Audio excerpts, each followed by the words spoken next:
Hearts and Crosses.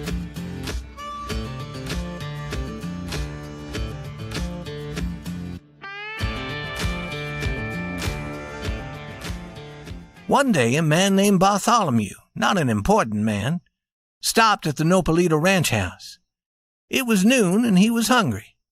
He sat down at the dinner table. While he was eating, he talked. "Mrs. Yeager," he said, "I saw a man on the Seco Ranch with your name, Webb Yeager. He was foreman there. He was a tall, yellow-haired man. Not a talker. Someone of your family?" "A husband," said Santa. "That is fine for the Seco Ranch. Mr. Yeager is the best foreman in the West." Everything at the Nopalito Ranch had been going well. For several years, they had been working at the Nopalito with a different kind of cattle. These cattle had been brought from England, and they were better than the usual Texas cattle. They had been successful at the Nopalito Ranch, and men on the other ranches were interested in them. As a result, one day a cowboy arrived at the Nopalito Ranch and gave the Queen this letter. "Mrs. Yeager, the Nopalito Ranch. I've been told by the owners of the Seco Ranch to buy 100 of your English cattle. If you can sell these to the Seco, send them to us in care of the man who brings this letter. We will then send you the money. Webb Yeager, foreman, Seco Ranch." Business is business to a queen as it is to others. That night, the 100 cattle were moved near the ranch house, ready for an early start the next morning. When the night came and the house was quiet, did Santa Yeager cry alone? Did she hold that letter near to her heart? Did she speak the name that she had been too proud to speak for many weeks? Or did she place the letter with other business letters in her office? Ask if you will, but there is no answer. What a queen does is something we cannot always know. But this you shall be told. In the middle of the night, Santa went quietly out of the ranch house. She was dressed in something dark. She stopped for a moment under a tree. There was moonlight, and a bird was singing. There was a smell of flowers. Santa turned her face toward the southeast and threw 3 kisses in that direction. But there was no one to see her. Then she hurried quietly to a small building. What she did there we can only guess. But there was the red light of a fire and noise as if Cupid might be making his arrows. Later she came out with some strange iron tool in one hand. In the other hand she carried something that held a small fire. She hurried in the moonlight to the place where the English cattle had been gathered. Most of the English cattle were a dark red, but among those 100, there was one as white as milk. And now Santa caught that white animal as cowboys catch cattle. She tried once and failed. Then she tried again, and the animal fell heavily. Santa ran to it, but the animal jumped up. Again she tried, and this time she was successful. The animal fell to earth again. Before it could rise, Santa had tied its feet together. Then she ran to the fire she had carried here. From it she took that strange iron tool. It was white hot.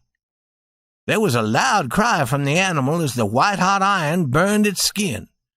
But no one seemed to hear. All the ranch were quiet, and in the deep night quiet, Santa ran back to the ranch house and there fell onto a bed.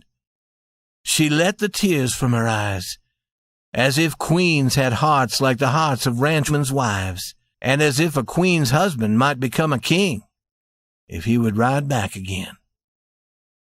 In the morning, the young man who had brought the letter started toward the Seco Ranch.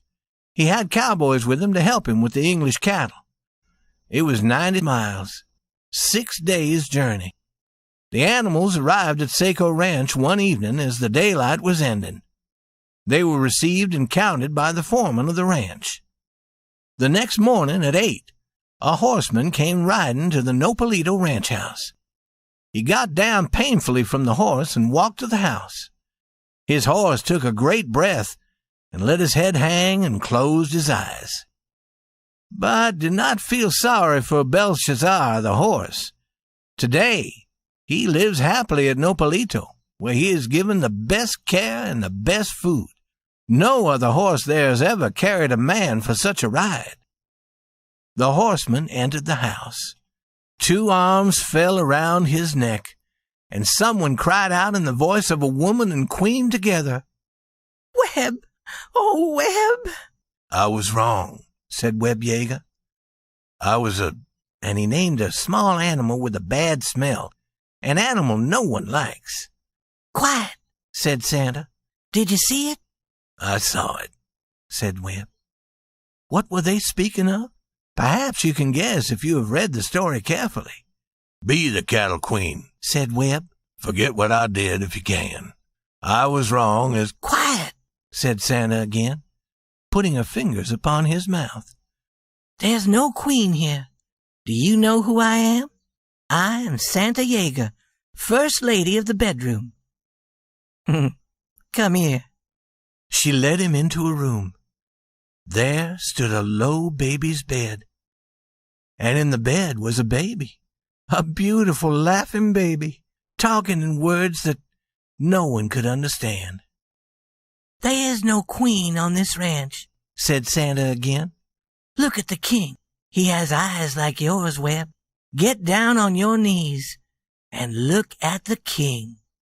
There was a sound of steps outside, and Bud Turner was there at the door. He was asking the same question he had asked almost a year ago. "Good morning. Shall I drive those cattle to Barber's, or—" He saw Webb and stopped with his mouth open. "Ba, ba, ba, ba, ba, ba, ba," cried the king, waving his arms. "You hear what he says, Bud," said Webb Yeager. "We do what the king commands." And that is all, except for one thing. When Old Man Quinn, owner of the Saco Ranch, went to look at his new English cattle, he asked his new foreman, "What's Nopalito Ranch's mark?" "X over Y," said Wilson. "I thought so," said Quinn. "But look at that white animal there. She has another mark, a heart with a cross inside. Whose mark is that?"